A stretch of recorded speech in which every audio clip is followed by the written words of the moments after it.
नमस्कार मेरी YouTube family, कैसे हैं आप सब। दोस्तों, आज हम बात करने आए हैं जल और भोजन की। तो फ्रेंड्स, ये टॉपिक आपने जैसा सोचा होगा कि भाई इस समाज में, इस संसार में बहुत जल और भोजन पर बहुत बात होती है, बहुत ज़्यादा चर्चित विषय है ये। लेकिन यहाँ मैं आपको आपके शरीर पे क्या प्रभाव पड़ता है, आपकी सेहत पे क्या प्रभाव पड़ता है, अभी तक आप लोगों ने जल और भोजन के विषय में सिर्फ इतना ही सुना होगा कि पानी ऐसे पिए, इन नियमों से पिए, ऐसे करें, गुनगुना पिए, ठंडा ना पिए, भोजन इस तरह से करें, इन नियमों से करें तो आपकी सेहत में ये परिवर्तन होता है। लेकिन यहाँ दोस्तों, मैं बात आपके शरीर की नहीं कर रही हूँ, आपकी सेहत की नहीं कर रही हूँ। यहाँ मैं बात कर रही हूँ आपके सूक्ष्म लेवल की। यहाँ मैं बात कर रही हूँ आपके भाग्य की। आपके भाग्य, आपका दुर्भाग्य में गलत नियमों के कारण गलत तरीके से भोजन को करना और गलत तरीके से उसको जल को वेस्ट करने से आपका भाग्य दुर्भाग्य में कैसे बदल जाता है। और इन्हीं छोटी छोटी चीज़ों को अगर आप कंट्रोल कर लें, अगर अपनी आदत सुधार लें, तो आप ही का दुर्भाग्य भाग्य में कैसे बदलता है। आज मैं यहाँ उस चीज़ की चर्चा करना चाहूँगी। और ये विषय मुझे लगता नहीं कि यूट्यूब पर पहले किसी ने लिया है या किसी को इस तरीके की जानकारी है, क्योंकि ये विषय दोस्तों एकदम नया है। इससे पहले मैंने कभी किसी से सुना नहीं, और मैं ऐसी सुनी सुनाई बातें सुनकर कभी डालती भी नहीं हूँ। जो मेरा पर्सनल एक्सपीरियंस होता है या जो मेरा ज्ञान होता है, मैं उसी हिसाब से मेरा अपना जो है मैं वही यूट्यूब पर डालना पसंद करती हूँ। तो फ्रेंड्स, यहाँ आप जल और भोजन के आज एक अलग ही उसके बेनिफिट्स जानेंगे अपने भाग्य को लेकर। तो अब चर्चा शुरू करूं उससे पहले मैं आपको बता दूं कि मेरी जो मंत्र चिकित्सा वाली वीडियो है, इससे पहले पड़ी हुई है। मतलब मैंने बहुत हो गए हैं, काफ़ी समय हो गया है। मंत्र चिकित्सा वाली वीडियो में मैंने आप लोगों से कहा था कि मैं जल और भोजन को चार्ज करना बताऊंगी आपके मंत्रों द्वारा। तो फ्रेंड्स, इस क्लास में मैं आज की वीडियो में या आने वाले समय में इसी सीरीज़ में वो भी बताना चाहूँगी। लेकिन ये बात इम्पॉर्टेंट है, और आम जनमानस के लिए, ये साधक हो या गैर साधक हो, कोई इस फील्ड में हो, उसको इंटरेस्ट हो, पूजा पाठ, मंत्र मेडिटेशन में हो या ना हो, ये काम सब, ये बात जानकारी सब के लिए उपयोगी है फ्रेंड्स। और ये मैं बता दूं आप लोगों से कि मेरा पर्सनल एक्सपीरियंस है, मेरी पर्सनल जो है कहा जाए कि पर्सनल देखी हुई चीज़ें हैं, आजमाई हुई चीज़ें हैं। और अगर आपको यकीन ना हो तो आप भी लोगों को जो मैं सिम्टम यहाँ बताऊँगी वो उसके हिसाब से आपके घर में, आपके आसपास, फैमिली फ्रेंड्स में जो लोग होंगे उनको आप देखिएगा, तो आप पाएंगे कि जो मैं कह रही हूँ वो बिल्कुल सही कह रही हूँ। तो फ्रेंड्स, चलिए बात करते हैं जल की। जैसा कि जल जीवंत होता है, आप सब जानते हैं कि जल की जो होती है एब्जॉर्ब क्वालिटी कह लिया जाए, या जल की सुनने की क्षमता, अगर सरल शब्दों में मैं कहूँ कि जल को आप जो भी अभिमंत्रित करते हैं उसमें सुनने की, आपकी एनर्जी को सोखने की, आपकी इच्छाओं को सोखने की उसमें क्षमता ज़्यादा होती है। तो इसीलिए आपने पहले हमारे ऋषि मुनियों को देखा होगा, वो जल अपने पास रखते थे। जल द्वारा ही वो लोगों को श्राप दे दिया करते थे, जल द्वारा ही लोगों को जो है वो दे दिया करते थे, वरदान दे दिया करते थे, जल द्वारा ही मतलब फिर उसके बाद समय आया कि आज भी आप लोग मंदिरों में, मस्जिदों में, गुरुद्वारों में, हर ऐसी जगह जहाँ एनर्जी अच्छी होती है, जहाँ जो है पॉजिटिव एनर्जी होती है, वहाँ जल ज़रूर चलता है, जल ज़रूर रखा होता है। बाहर चंद्रामृत के रूप में भी पंडित जी भी, जब हम कथा भागवत कराते हैं तो जल देते हैं। मंदिरों में भी जल रखा होता है, और बहुत से पंडित और बहुत से इस टाइप के स्पिरिचुअल गुरु जो होते हैं वो जल को अभिमंत्रित करके, या कह लिया जाए जल को फूंक के हमें दे दिया करते हैं, जिससे कि हमें आराम भी मिलता है। तो फ्रेंड्स, ये होता कैसे है, ये है क्या चीज़, इसके पीछे पीछे क्या है ये मैं आपको बताना चाहती हूँ कि जल जो है हमारा एक कह लिया जाए वो जीवंत है। तो ये क्या आप कोई पंडित ही कर सकता है या आप भी कर सकते हैं? जी हाँ, तो मैं यहाँ ये बात बताना चाहूँगी कि ये जो स्पिरिचुअल गुरु पंडित जी से मेरा मतलब पंडित जब मैं बोल रही हूँ तो उसी में ही और भी धर्मों के गुरु वगैरह आ जाते हैं। सभी की बात मैं कर रही हूँ कि क्या वो जो स्पिरिचुअल प्लेस में बैठे हुए हैं मंदिर मस्जिद में सिर्फ ये काम वो ही कर सकते हैं या आम जनमानस भी कर सकता है? तो यहाँ मैं आप लोगों को बताऊँ दोस्तों कि यहाँ ये काम ये आम जनमानस भी कर सकते हैं। बस उनकी एनर्जी लेवल थोड़ा सा हाई होना चाहिए, वो थोड़े से उनके अंदर मंत्रों की शक्ति और उसकी पूजा पाठ की एनर्जी या फिर आपका ऑरा स्ट्रांग होना चाहिए। यदि आप मेडिटेशन वगैरह स्पिरिचुअल प्रैक्टिस में होते हैं तो ये चीज़ें ईज़िली हो जाती हैं, आपका ऑरा ईज़िली स्ट्रांग हो जाता है। तो दोस्तों यहाँ मैं बात करूँगी कि आप उसको कैसे कर सकते हैं। अब ये बात है कि आपने जल लिया, अब आप सोच रहे हैं, मान लीजिए कि आपको नहीं, वो किसी को अभिमंत्रित करने की बात मैं यहाँ नहीं कर रही हूँ, यहाँ मैं नॉर्मल बात चलिए पहले करते हैं क्योंकि आम जनमानस की बात करते हैं, साधकों की बात इसके बाद करेंगे। ये विषय हो गया कि जल पढ़ना एक साधक का विषय हो गया, तो साधकों की बात छोड़ते हैं, मतलब नेक्स्ट उसमें करेंगे। हम अभी जल की बात करते हैं, आम जनमानस की बात करते हैं। मान लीजिए पानी आप पी रहे हैं, आपने पानी मांगा किसी से और वो व्यक्ति जिसने आपको पानी सर्व किया है वो आपसे बहुत कुंठित है, आपसे जलता है, आपसे नहीं खुश है या उससे आपका झगड़ा हुआ है, तो उसकी एनर्जी कैसी निकली आपके प्रति, उस जल के प्रति नहीं, आपके प्रति कैसी एनर्जी रही? गुस्से वाली, घृणा वाली या क्रोध वाली, ऐसी एनर्जी के साथ उसने आपको जल दिया। अब उसके हाथ में जो वो ऑरा, उसके ऑरे में जो जल का जल था, उसने उसकी जो है नेगेटिविटी सोक कर ली, उस चीज़ की जो उसका थॉट चल रहा था वो उसके ऑरे में आ जाता है। ये आप सब जानते हैं या नहीं जानते ये मैं नहीं बता सकती, लेकिन ये सच है।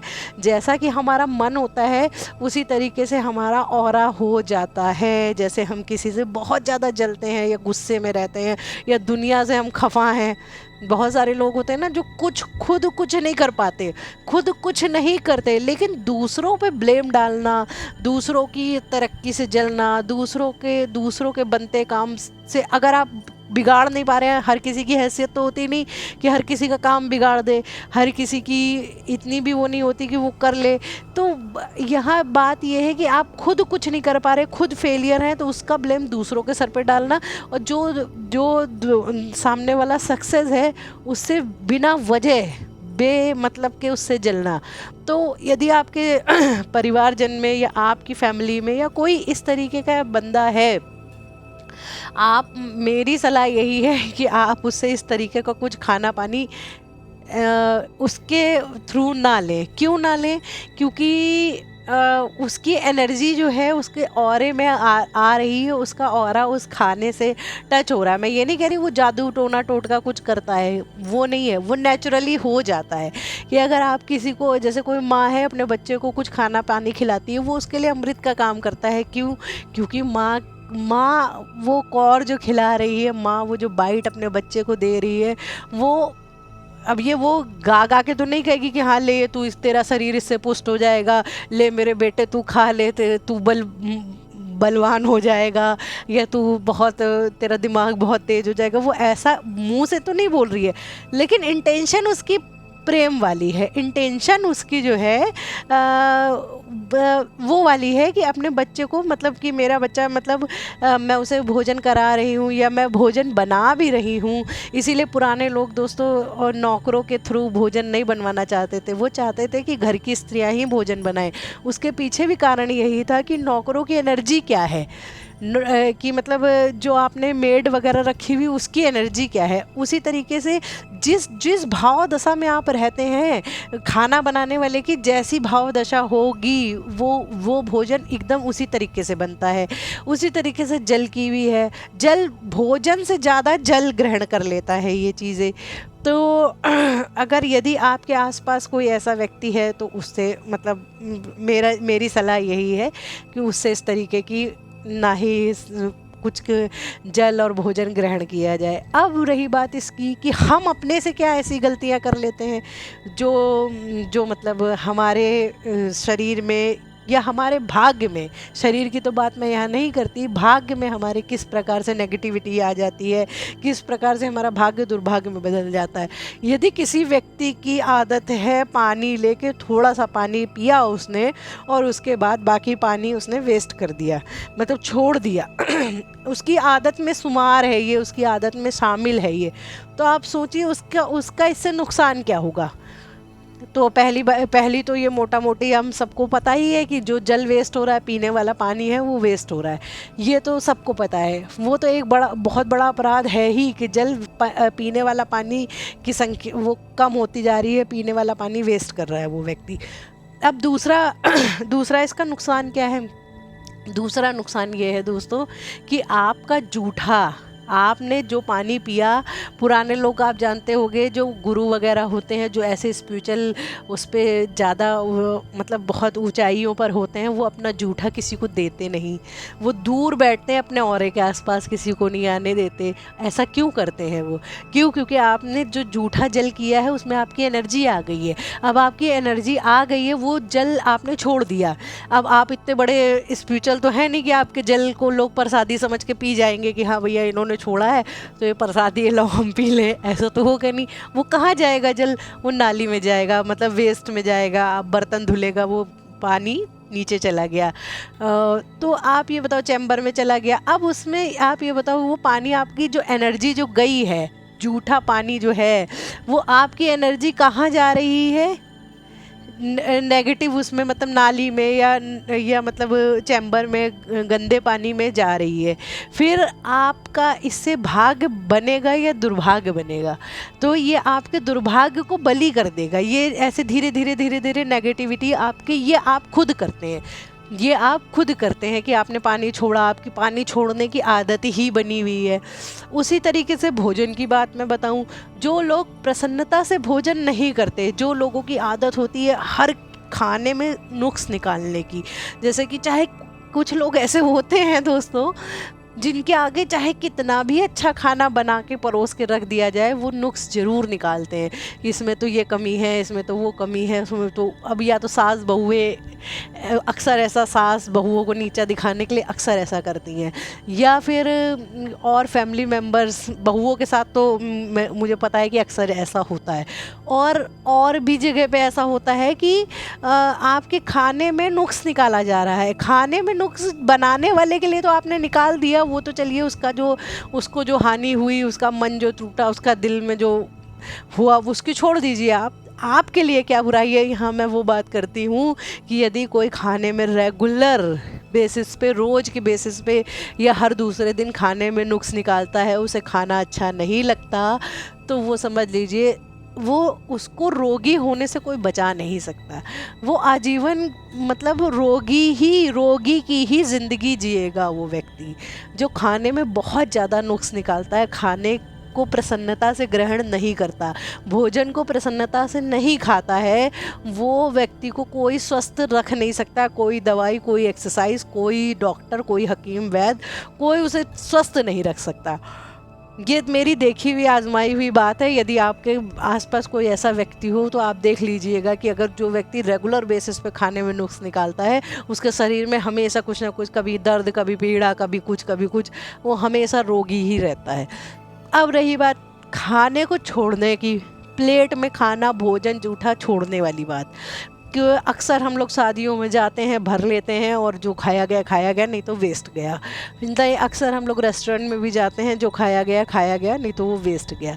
तो यहाँ दोस्तों, यदि आप अपनी प्लेट में छोड़ते हैं भोजन, जूठा छोड़ने की आपकी आदत है, तो आप बहुत धीरे धीरे आपकी अगर रोज़ आदत है तो आप समझ जाइए कि आपके काम क्यों नहीं बनते। फिर ऐसे व्यक्ति शिकायत करते हैं कि मेरा तो लकी ही काम नहीं करता, मुझ पे तो कुछ, मेरा तो कोई काम ही नहीं बनता, मेरे तो बनता काम मेरा बिगड़ जाता है। उनका भाग्य दुर्भाग्य में बदल जाता है, जो लोग अपने भोजन की प्लेट में जूठा छोड़ने की जिनकी आदत होती है, आप 2 बार भोजन लें 3 बार लें, लेकिन जितना खाया जाए उतना ही लें। ये फैक्ट है दोस्तों, आजमाई हुई बात है। अगर आपके आसपास ऐसा कोई हो या आप खुद हों तो अपने भीतर झांक के देख लीजिए, आपको ये सिम्टम्स मिल जाएंगे, आराम से मिल जाएंगे। तो ऐसी गलती कभी ना करें कि आप अपने भोजन को और जल को कभी जूठा ना छोड़ें। दूसरी बात यह है कि आप किसी कोशिश करें कि आपके घर की महिला ही रसोई घर में जाके आपके घर की महिला ही भोजन बनाए। और दूसरा बात यह है कि आप जो है किसी ऐसे व्यक्ति से, जो आप जानते हैं कि वो व्यक्ति आपसे प्रसन्न नहीं रहता, उसके हाथ से खाना पानी वर्जित करें। तो ये कुछ नियम हैं दोस्तों जो हमारे सूक्ष्म लेवल में हमारे भाग्य को दुर्भाग्य में बदल देते हैं। और अगर यदि हम इन नियमों का पालन करने लगते हैं तो हमारा दुर्भाग्य भाग्य में बदल जाता है, ये सच है। अब हम बात करते हैं यहाँ साधकों की, जो लोग थोड़ी, जिनकी एनर्जी लेवल अच्छा है, जिनका ऑरा स्ट्रॉन्ग है, या जो लोग मंत्र चैंट करते हैं और जिनके हाथों की एनर्जी, हाथों के चक्रास को मैंने ओपन करने के लिए कुछ एक्सरसाइजेस बताई थी, मैंने फ्री क्लास भी दी थी। जिन लोगों ने ज्वाइन की है या जिन लोगों ने नहीं भी की है, वो रेगुलर बेसिस पे अगर कुछ ऐसी प्रैक्टिस करते हैं, स्पिरिचुअल प्रैक्टिस करते हैं, तो वो उनकी एनर्जी अच्छी ही हो जाती है। ये ऐसा फैक्ट है। अगर आप रेगुलर बेसिस पे करते जा रहे हैं तो मान के चलिए कि आपका ऑरा क्लीन है, आपकी एनर्जी अच्छी है। तो अब वो लोग जल को अभिमंत्रित कैसे करें? जल को अभिमंत्रित करने का सबसे अच्छा तरीका ये है, यदि ग्लास में या लोटे में या जग में, आप एक साथ ज़्यादा भी कर सकते हैं, कम भी कर सकते हैं, ये आपके ऊपर टोटली डिपेंड करता है। लेकिन फिर आपको ध्यान ये रखना है कि वो जल थोड़ा सा भी वेस्ट ना हो। जैसे मान लीजिए आपने जग भर के आपने पूरा जग या पूरा लोटा बड़ा वाला आपने कर लिया, अभिमंत्रित कर लिया उसको, उसमें एनर्जी अपने हिसाब से आपने एनर्जी इनबिल्ड कर दी है, तो फिर वो जो जल है वो वेस्ट ना जाए, पी लिया जाए। तो ये इस चीज़ का आपको ध्यान रखना होगा। तो जल को अभिमंत्रित करने के लिए यदि आपने ग्लास में पानी लिया है तो ग्लास को अपने हथेलियों पे रख लें, दोनों हथेलियों पे। एक हाथ से ऊपर उसका मुंह को ढक लें ग्लास के, और एक हाथ से नीचे उसे रख लें, बेस उसका नीचे ऊपर रखा हो और दोनों हाथ आपके ऊपर नीचे हों। ये एक बेसिक तरीका है। आप चाहें तो अपने सामने रख भी सकते हैं, आप जल को रख के मंत्र चैंट भी कर सकते हैं। वो अपने आप ही आपके ऑरे के भीतर आता है। जैसे मान लीजिए आप बैठे हैं, आप मंत्र चैंट कर रहे हैं या मेडिटेशन कर रहे हैं, आपने जल सामने रख लिया है, तो वो आपके ऑरे के भीतर आ गया, तो वो अपने आप ही वो क्लीन भी हो जाता है, चार्ज भी हो जाता है। बस उसमें थोड़ा सा इंटेंशन डाल देंगे आप तो और मज़ा आ जाएगी। तो दोस्तों इसको इस तरह आपने रखा। अब मान लीजिए कि आपका बच्चा बीमार है या आपके फैमिली मेम्बर में कोई बीमार है, आप उसके लिए उस जल को तैयार करना चाहते हैं। अब आप उसमें क्या करेंगे? आप उसमें करेंगे ये कि आपने पहले तो अपना मंत्र चैंट किया और उस जल को क्लीन किया। जैसे हाथ से ऊपर आपके हाथ के चक्र अगर जागृत हैं तो आपको पता लगता है कि एनर्जी किस प्रकार निकलती है, ये आप जानते होंगे। यदि नहीं जानते हैं तो आप वीडियो के नीचे कमेंट कीजिएगा, मैं आपको बता दूंगी। तो दोस्तों आप इस तरह करेंगे तो आपके हाथों के चक्रों से जो एनर्जी निकलती है वो उस जल में जा रही है, ऐसा आप सोच सकते हैं, ऐसा आप विजुलाइज कर सकते हैं। हालांकि ये फील होता है, प्रॉपर फील होता है, पता लगता है लोगों को कि हाथ के चक्रों में एनर्जी अब बहने लगी। रेकी वालों को भी पता लगता है और वैसे साधकों को भी पता लगता है, जिन्होंने रेकी नहीं सीखी उनको भी पता लगता है। तो दोस्तों आपने ऐसा किया, पहले जल को अपने क्लीन किया, अपने मंत्र की शक्ति द्वारा आपने क्लीन किया। उसके बाद उस जल को अफर्मेशन देनी है।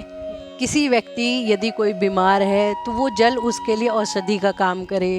यदि किसी का कोई एग्ज़ाम वगैरह है आपके बच्चे का और वो कॉन्फिडेंस लूज़ कर जाता है, वो जो है घबराता है, तो उसके लिए अफर्मेशन देनी है कि उसके शरीर में आप जाके उसका नाम लेके कि इस बच्चे के लिए आप जो है जाके आप जब जितनी देर उसके शरीर में रहें, जितनी देर उसका मतलब अफर्मेशन ये देनी है कि उसका कॉन्फिडेंस बढ़ जाए। जल आप उसके लिए औषधि का काम करें, उसका कॉन्फिडेंस बढ़ा दें। यदि किसी को आध्यात्मिक तरक्की करनी है तो ये इस तरीके से आप अपने हिसाब से अलग अलग तरीके से अलग अलग चीज़ों के लिए आप अफर्मेशन दे सकते हैं जल को, कि आप जल बहुत जल्दी, जल की ऐसी प्रवृत्ति होती है, जल बिल्कुल जीवंत होता है दोस्तों। वो बहुत जल्दी आपकी नेगेटिविटी और आपकी पॉजिटिविटी दोनों को ही सोखने की क्षमता जल रखता है। तो यदि फ्रेंड्स आप जल को इस प्रकार से चार्ज करके कहा जाए या अभिमंत्रित करके कहा जाए, आप अगर इस तरह से जल को इंटेंशन डाल के, अपनी इंटेंशन दे के यदि आप जल ग्रहण करते हैं तो आप जानेंगे कि आपका देखते देखते ही जीवन परिवर्तित हो गया। जल को अफर्मेशन दे के जल को ग्रहण करेंगे तो आप जानेंगे कि आप जैसे मैनिफेस्ट करने की तरीके और आप अपनी मनोकामनाओं की पूर्ति के लिए इधर उधर भागते हैं ना, उसकी ज़रूरत नहीं पड़ेगी। आप ये बहुत ही पावरफुल और चमत्कारी तरीका है अपने जीवन को आसान बनाने का, अपने जीवन के संघर्षों से को दूर करने का। तो दोस्तों, जिन बातों का मैंने भोजन का और जल का जो नियम बताया है उसको फॉलो करें और अपने जल को अभिमंत्रित करके पिएं और अपने जीवन को बदलें। तो फ्रेंड्स, मिलते हैं कल फिर एक नए टॉपिक के साथ। Thank you so much my YouTube family, thank you.